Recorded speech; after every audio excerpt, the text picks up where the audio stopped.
Tungabhadra project కొత్త గేట్లతో ముస్తాబైంది. కర్ణాటక, ఆంధ్రప్రదేశ్, తెలంగాణ రాష్ట్రాల జీవనాడిగా పేరు పొందిన తుంగభద్ర జలాశయం 33 స్పిల్వే గేట్లను 3 రాష్ట్రాల సీఎంలు నేడు ప్రారంభించనున్నారు. కేంద్ర మంత్రి సిఆర్ పాటిల్తో కలిసి నదీ జలాల సమస్యలపై ముఖ్యమంత్రులు చర్చలు జరిపే అవకాశాలు ఉన్నట్లు సమాచారం. తుంగభద్ర జలాశయం 33 స్పిల్వే గేట్లను నేడు ప్రారంభించనున్నారు.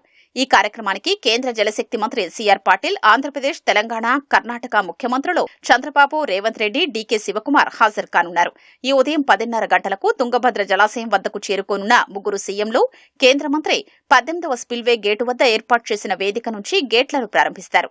2024 ఆగస్టులో వరద ప్రవాహానికి తుంగభద్ర జలాశయం 19వ గేటు కొట్టుకుపోయింది. అప్పటికప్పుడు నీటి వృధాను అడ్డుకునేందుకు స్టాప్ లాక్ గేటును అమర్చారు. క్రస్ట్ గేట్లన్నీ మార్చాలని నేషనల్ డ్యామ్ సేఫ్టీ అథారిటీ నివేదిక ఇవ్వడంతో 51 కోట్ల వ్యయంతో 6 నెలల్లో కొత్త గేట్లను అమర్చారు. గేట్లు ప్రారంభించిన తర్వాత మునీరాబాద్ లో జరిగే సభలో ముగ్గురు ముఖ్యమంత్రులు పాల్గొంటారు. కర్ణాటక వేదికగా కేంద్ర మంత్రి సిఆర్ పాటిల్తో పాటు ముగ్గురు ముఖ్యమంత్రుల సమావేశం జరిగే అవకాశం ఉంది.